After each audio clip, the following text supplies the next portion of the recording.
What's going on, everybody? Welcome back to the channel, and apologize for this little screen glare right now. I'm gonna get that fixed shortly, but the day has come. We are working on the 3000. We are pulling the engine. Well, we're gonna start to get ready to pull the engine on the 3000. I took it to a Cars and Coffee yesterday, and it was the last good ride with it before the big refresh. Now, if you guys watched the last video, you were kind of informed of the fact that I'm bringing the 3000 back onto the channel, and it's going to turn back into a project car. This car needs a serious refresh because over the years it has been used as a full-blown drift car, and it has gotten the crap beat out of it, and it has taken this 6G72 twin turbo engine has taken everything I've thrown at it. But you know, the time has come that those 31-year-old valve stem seals are starting to leak some oil, burn some oil. You know, the water temperature sensor doesn't work. The oil pressure sensor is not working very well. Like, things just need to be refreshed. So the goal is we're going to start today by preparing to pull the engine. And that requires taking out every single thing around the engine here and organizing it to the side, but then basically getting down to just a bare engine that all the wiring's disconnected from and all that before we hoist this thing out. The game plan with the engine is going to be just a full regasket, and we're going to check up on the condition. We're going to flip the engine upside down on the stand. We're going to check up on the condition of, everything in the bottom end, basically. Make sure the bearings look okay from what we can see, and just give a little visual inspection. This car has fantastic oil pressure. This car still runs good. It just burns a little oil, and that's the only thing that's really holding me up. So I don't really expect to find any things that stand out to me as weak points or failures, but it doesn't hurt to check, and we're going to reseal the oil pan while we're there. So basically full regasket, and then naturally we're going to upgrade things as we go. So like the engine bay is going to get prepped and completely resprayed, and we're going to be just refinishing all the little brackets and bits and things like that and putting it all together. And one of the things that I am excited for is I'm going to try to replace all of the hardware on the engine and then around the bay with some nice gold zinc coated hardware. So everything will be looking fresh. We're going to do new couplers, we're going to do new clamps, because that's not supposed to be like that, it's supposed to be like that. So just things like this, where over the years, things are getting old and they're starting to needing some attention. And then there are also some things that were temporary fixes that I'm sure some of you guys can relate. Temporary turns permanent. Like my fan speed right here. So we got low and high speed because the fan, the factory temperature switches in the radiator, I couldn't find one of them because I put them back in because initially I had the fans just on a manual switch, but I decided to go back through the factory relay because I actually was burning up the wires because of the amp draw of these things. So basically I went back through the factory relay, and the temp switches were kind of hard to come by, so we just went with the manual temp switch between low and high. So that is something we're going to address. And then there are some wiring things that I'm also planning to address, like with the headlights. We have this goofy adapter harness piece here that the headlights can't close when the headlights are plugged in. And again, temporary fixes that just turned permanent. So join me today as we start to take things apart on the 3000, and we start to dive in to making the 3000 great again.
All right, so it doesn't take much to make this engine bay look significantly emptier.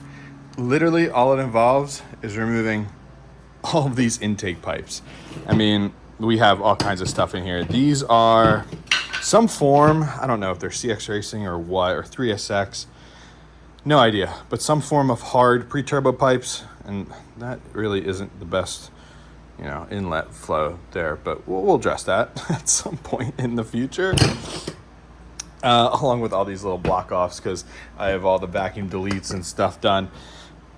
We got these guys. We have a little bit of oil in the rear turbo line, but I think that is from back in the day when I blew the rear turbo. So I'm going to take a look at that and make sure that my rear turbo isn't bad again.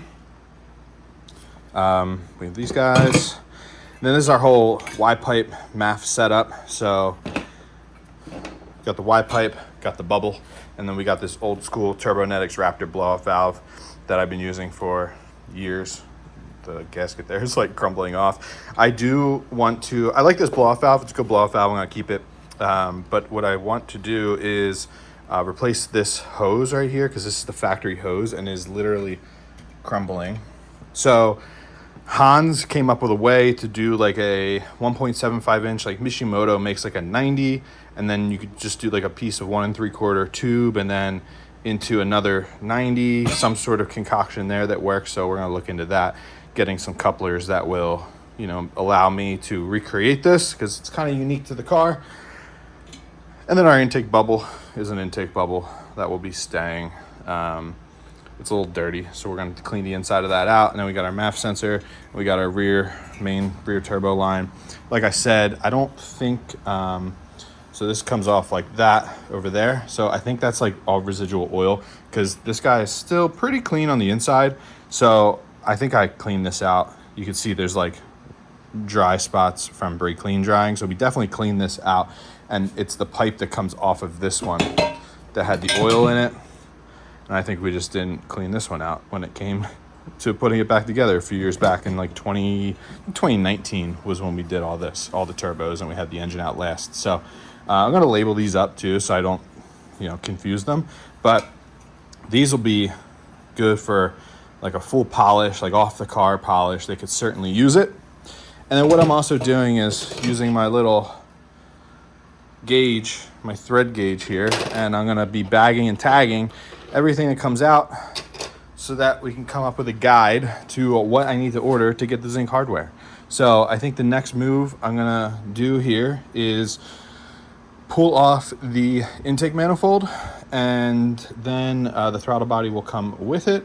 Actually, you know, I think I might leave the throttle body on here for right now, only because I have to drain the radiator, and throttle body still has the coolant going through it. So I'm going to pop the throttle body off of the intake manifold, and we're going to lift the intake manifold out and then take a deeper look down in there. Got one of the timing covers off here. I have a Continental Conitech belt on here that I put on a few years ago. It has a little bit of wear like on the outside, but that's where it runs on the water pump that you can see down there.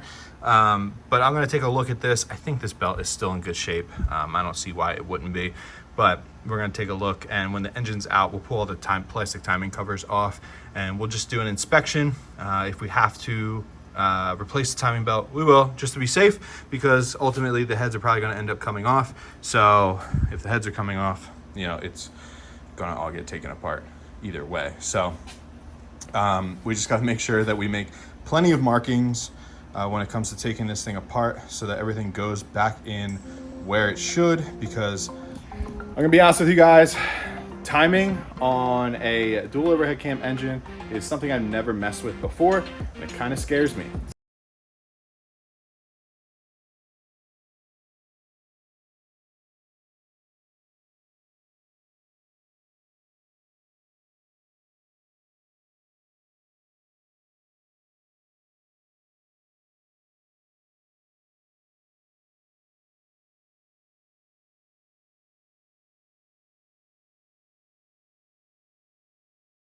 This is pretty much to the extent at which this engine has been stripped down to. Now, like I said, the timing belt had been done previously, but I've never really gone further than taking the intake manifold off. And this Mitsubishi GTO engine has always done me well. Now, I've replaced Valve cover gaskets, I'll be honest with you, I don't think I've ever replaced the rear valve cover gasket, but I have replaced the front one a couple times because it was leaking in the spark plug holes.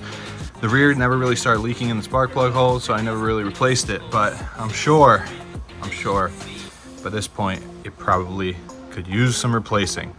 But otherwise, you know, this thing is all pretty original, which is crazy because what this car has been put through over the years, for something like this to still be pretty original, it's pretty wild. So I am going to next probably go ahead and disconnect the fuel lines that are attached to our rails right here.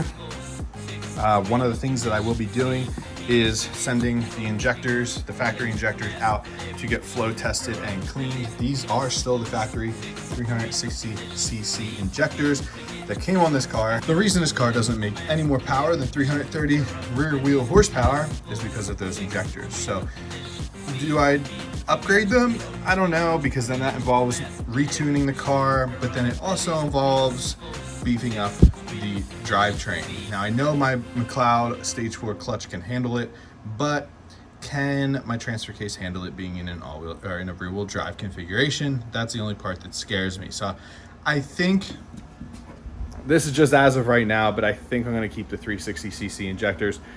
I could change down the line. Who knows? I would love to make more power, but I also don't want to start breaking things. So we'll cross that bridge, you know, further down the road. So basically the fuel system in this car otherwise is just a 3SX fuel loop, AEM, FPR, and then we have AN line, an AN feed line from the factory filter, and we have a traditional style return right in here that comes off the FPR and then connects to the factory hard line back there. Then it goes back to the fuel cell. Actually, it goes back to the surge tank. And then from the factory filter right there, we have a -6 AN line that goes all the way back to the surge tank, right to the pump. And then we also have the pre-filter in between the surge tank and the fuel cell. So I will be replacing that fuel filter just because it's been in there a few years. But looking down in here, let's see if I can get a light. Looking on down in here, you know, she ain't too bad.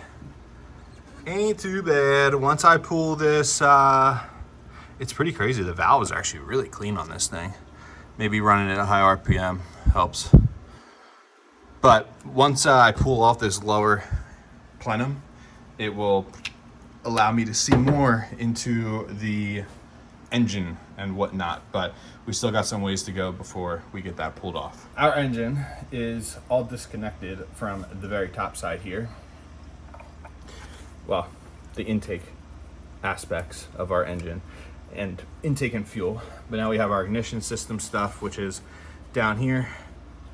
We have our coil packs and then the cooling system. So that'll be next. It'll be drain the cooling system. We'll get this radiator out of here, and then we'll, once the coolant pipes are out, I will be able to remove all the wiring from down here on the engine bay. When I tucked this engine harness back in the day, I have a giant loom coming up down here, splits to the ignition stuff, and then it runs up to here to our injectors. So I basically set it up where I have a front half and a back half of the car. So, or front half and back half of the engine. So our front half will handle ignition and front injectors, and our back half, which is right here, that goes to the throttle body, the cam position sensor, cam angle sensor, and our rear bank of injectors and things like that. I do want to clean this up because it's not that pretty, but I think these were all in here at one point, but we'll be cleaning all these things up while it is all apart. And what this will allow me to do, because I did this harness setup, it no longer runs out of the hole in the firewall over there. I'll be able to pull everything back through once I remove the body panels. I'll be able to pull everything back through. That'll get all of our harness and electrical stuff out of the engine bay, so that way when I go to paint it, none of it will be in the way. So looks like we're just taking some baby steps here, but it's getting there. All right, jumped ahead a little bit. I just pulled the valve cover bolts off, remove the vacuum line off the PCV. We got this guy right here. We'll pop it off. We'll just slam it back there on that valve cover for right now. But everything is removed. We have 1, 2, 3, 4, 5 bolts across the middle here. And then we have 3 on the top, 3 on the bottom. That's after you remove the 2, 4, 6, 8 bolts for the spark plug cover and remove your plug wires. Now it should be ready to pull off. So that was easy. Just finesse this guy off a little bit. I think slide it over and up. Oh, because this is in the way. So there we go. Let's take a look on in here. This is my engine. Now, it looks a little dirty, but this was a Japanese engine, and when it came from Japan, it kind of just looked like this. You know, I wouldn't say it's like super sludged up, but like there's a little bit, you know, a little bit in there. Not too bad, you know, everything looks clean, like all the cam surfaces, they all look to be in good shape. So, I mean, I wasn't too worried about it. And then basically I change the oil so often, and with the detergents and stuff and constant new oil changes, it did get a little better, but again, nothing worth stressing about. It's just a little bit of sludge on there, but not too bad. So she's a good runner still, but valve seals got to be done. So overall, not too bad. We're not really going to mess with this much more as far as the head goes until the motor's up on the engine stand, but overall looking pretty good. We'll get this bracket off with the coil packs, and then we will just continue on getting this thing pulled. Going through here and looking at it, we have our 6 injectors, and they got these rubber seals on them, and these things are, they've seen better days. Oh, they're pretty hard for being a rubber seal. So I'm just gonna slide this guy back on for now. So we're definitely due for some new injector O-rings. We'll do them on both sides, but like I said, we're gonna send these out. We're gonna get these things cleaned and all refreshed. But let's try pulling off this lower plenum here. I've never pulled off a lower plenum, and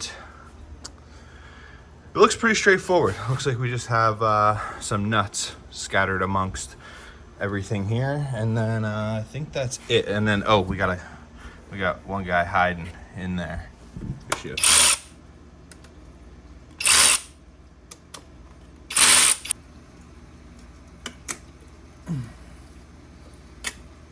31-year-old gasket coming out here. And there it is. Good old mouse nest. So this is what I meant when I said I saw a bit of a red flag. Back when I lived in PA, there was a situation where a mouse made its way into here, and thankfully it didn't cause any issues. But as you can see, he was making a bit of a nest, and looks like it didn't last very long, thankfully. But looking in further, conclusion to this plug is knock sensor. Knock sensor. And the knock sensor is for some reason wet, so maybe we need a new knock sensor. But these plenum gaskets here, interesting, they like tuck into the head and lift up, but they're an MLS multi-layer gasket, and they've never been replaced, so pretty crazy. I will try and get these, there we go. Try and get those off when I have two hands, but these are the original gaskets, and they are flat. They have absolutely nothing left as far as like sealing on them, and I wouldn't be surprised if they leaked a little bit. So yeah, and we got a little bit of oil, looks like, in there, and that's probably residual from over the years. Like I mentioned, you know, things were leaking, but we're making good progress here. I've actually never dove this deep. Now, granted, we aren't that deep yet, but I've never gotten this deep into a 6G72. And I also mentioned earlier the water pipe. So here's our water pump, front side, timing belt driven. You can see the pulley down there. There's the back side, and then there's this water pipe that just runs straight across into our thermostat housing. So that will be, honestly, I was going to replace the whole water pipe, but mine is actually in really good shape. I thought it would be rustier than this, but you know, sometimes I forget this was a Japanese car. This engine came out of a Japanese car, and under my ownership, it never really saw any harsh weather, rain, salt, or anything like that. So looks like our water pipe's in good shape. I'll replace the O-rings on it, but deeper we go, the deeper we go. So I think what I'm going to do is wrap up this video. We're going to make it a part 1 for pulling the engine. I'm basically ready to get under the car and basically start ripping the drivetrain stuff off of it, and then go from there to get this 6G72 out of the 3000 GT. I sprayed some coil down on the studs for the exhaust manifolds because they've never been off and they are a little rusty. So I bet you I might run into some broken studs, but either way, when I take these heads to the machine shop to get them decked and checked over, I am assuming that they will then be able to remove any broken ones. That's even if I break them. I mean, I know that's kind of an LS thing in the aluminum heads, but who knows if it's a Mitsubishi thing. I do want to replace the exhaust manifold gaskets because I think they were leaking. Same with the turbo gaskets. When I replaced the turbos, I used the old gaskets because this was still kind of new to me, but I was also in a big time crunch for a drift event and I couldn't get new gaskets in time. So I'm going to be redoing all of the exhaust gaskets. I actually re-gasketed everything from the downpipe back a few months ago, and that helped, but I definitely want to get everything around, you know, from the engine to the outside of the turbo, re-gasketed on the exhaust. So we're looking good here, guys. Stay tuned for part 2. Part 2, we're going to get under the car and we will get this thing lifted out and continue on with the project. But thank you guys for tuning in. I hope you guys are enjoying 3000 GT content. Again, once this engine is out, we will get it on the stand and we will start diving in. I've never taken apart a dual overhead cam engine, let alone a 6G72. It's always been all that stuff up until this point, so we're gonna learn together and we're gonna just go along and see what we get into as this project probably evolves into a more complex thing. And then we're also gonna be repainting the engine bay and doing all that cool stuff. So thank you guys for watching. Hope you enjoyed this video. Like, comment, subscribe, all that jazz, and I'll see you in part 2.